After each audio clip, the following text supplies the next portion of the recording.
జగన్మోహన్ రెడ్డిని ఉద్దేశించి ప్రధానమంత్రి నరేంద్ర మోదీ తాజాగా చేసినటువంటి వ్యాఖ్యలు ఏవైతే ఉన్నాయో వాటి పరంగా జగన్మోహన్ రెడ్డి రాబోయేటువంటి రోజుల్లో అరెస్ట్ అవ్వడం ఖాయమని, ఆయన బెయిల్ రద్దయ్యేటువంటి అవకాశం ఉంది అనేటువంటి వార్తలు వస్తూ ఉన్నాయి. వీటి మీద మనం పూర్తి స్థాయిలో విశ్లేషణ చేసుకుందాం. ప్రస్తుతం మనతో పట్టినారు ప్రముఖ రాజకీయ విశ్లేషకులు, ప్రముఖ సీనియర్ జర్నలిస్ట్ సిఎస్ రావు గారు. వారితో మాట్లాడదాం. సార్ నమస్తే. సార్ నమస్తే.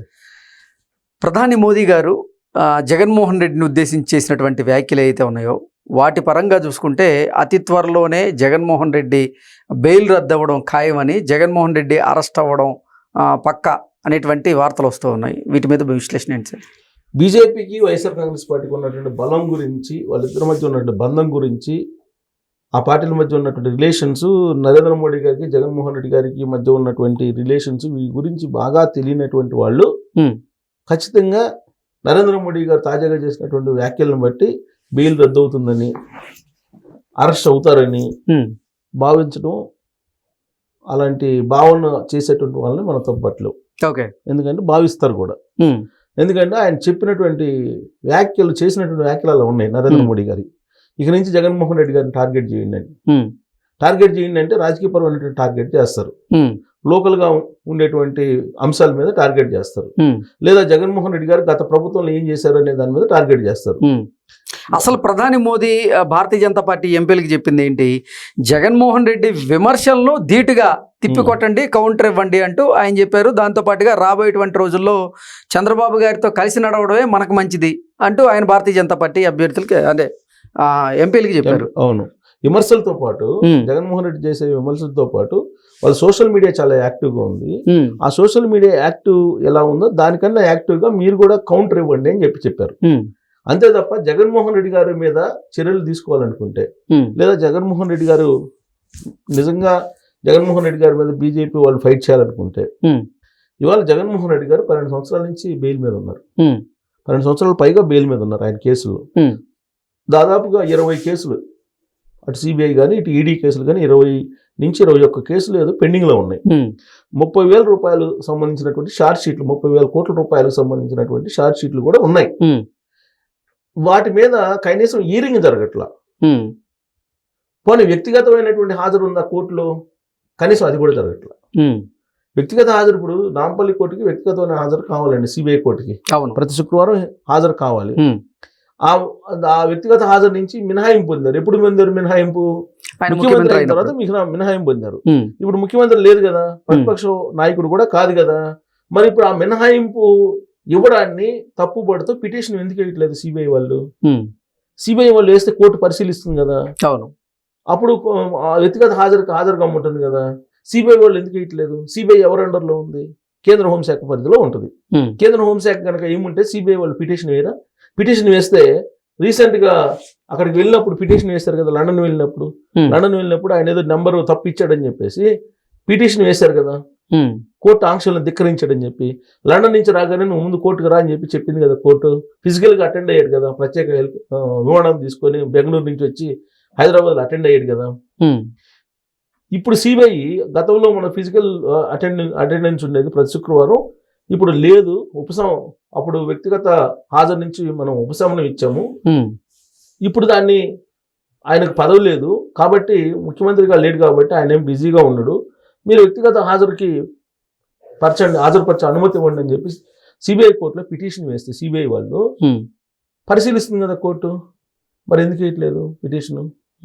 మరి నరేంద్ర మోడీ గారు చెప్తున్నట్టు మరి జగన్మోహన్ రెడ్డి గారి మీద కౌంటర్ చేయండి, జగన్మోహన్ రెడ్డి గారిని రాజకీయంగా ఎదుర్కోండి అని అంటున్నారే. మరి ఆయన మీద బెయిల్ మీద ఉన్నాడు ఆయన మీద అనేక కేసులు ఉన్నాయి.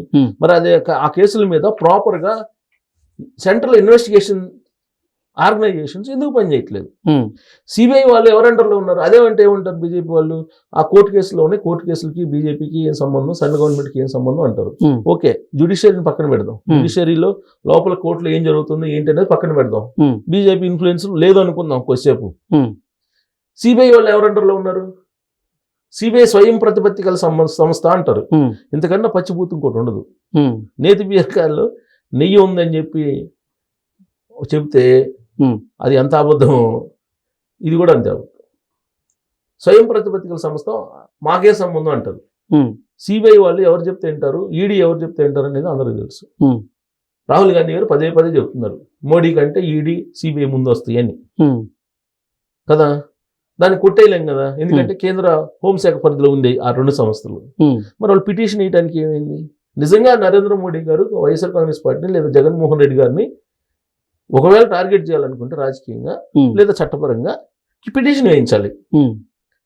రాజకీయంగా టార్గెట్ చేయాలంటే చట్టపరంగా కూడా చేయొచ్చు కదా, చట్టపరంగా రాజ్యాంగపరంగా కూడా చేయొచ్చు.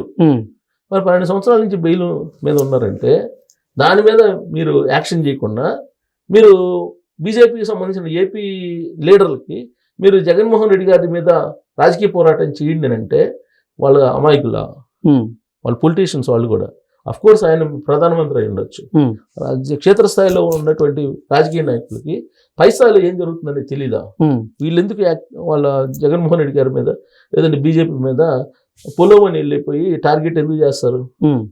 తర్వాత కేసులు ఉన్నాయి. ఏం కేసులు ఉన్నాయి? ఈ మొత్తం అక్రమంగా కిట్ ఫోకో కేసులు ఉన్నాయి. ఈ కిట్ ఫోకో కేసుల గురించి మాట్లాడరు. తర్వాత తాజాగా 2024 కూటమి ప్రభుత్వం వచ్చిన తర్వాత, కూటమి ప్రభుత్వం అంటే బీజేపీ వాళ్ళు కూడా భాగస్వామ్యం కదా, మరి కూటమి ప్రభుత్వం వచ్చిన తర్వాత లిక్కర్కి సంబంధించినటువంటి కేసులు అనేకమైనటువంటి ఆధారాలతో ఛార్జ్ షీట్లు కూడా వేసి ఉన్నాయి కదా కోర్టుల కేసుల్లో. తిరుపతి దేవస్థానానికి సంబంధించి కల్తీనికి సంబంధించి సిబిఐ విచారణ జరుగుతుంది కదా.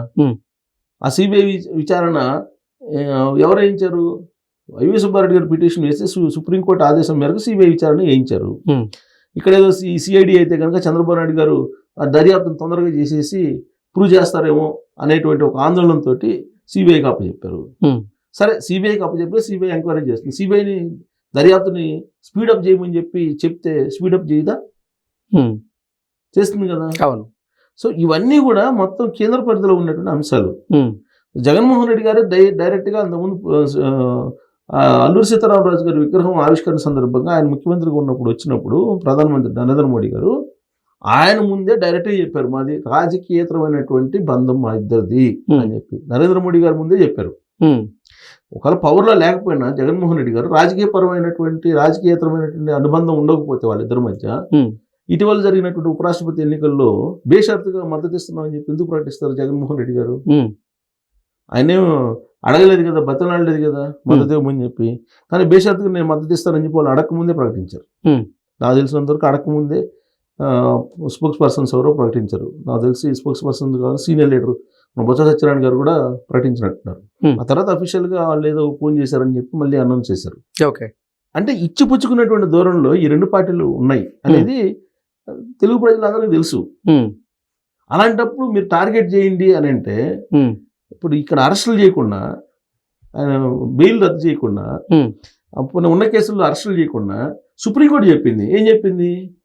ఇక ఈ కేసులు ఇట్లాంటి కేసులన్నింటినీ కూడా అంటే ప్రజాప్రతినిధి మీద ఉన్న కేసులన్నింటినీ త్వరితగతిన విచారణ చేయండి అని చెప్పింది. మరి అదన్నా చేయించారా? అది కూడా చేయించలేదు కదా. సో ఇవన్నీ ఇలా ఉన్నప్పుడు నరేంద్ర మోడీ గారు అక్కడ ఢిల్లీలో ఉండి మీరు జగన్మోహన్ రెడ్డి గారిని టార్గెట్ చేయండి అని అంటే ఇది బ్లేమ్ గేమ్ అంటారు. సో ఈ బ్లేమ్ గేమ్ తప్పితే రియల్ గేమ్ అయితే కాదు. Okay sir, thank you so much. Thank you.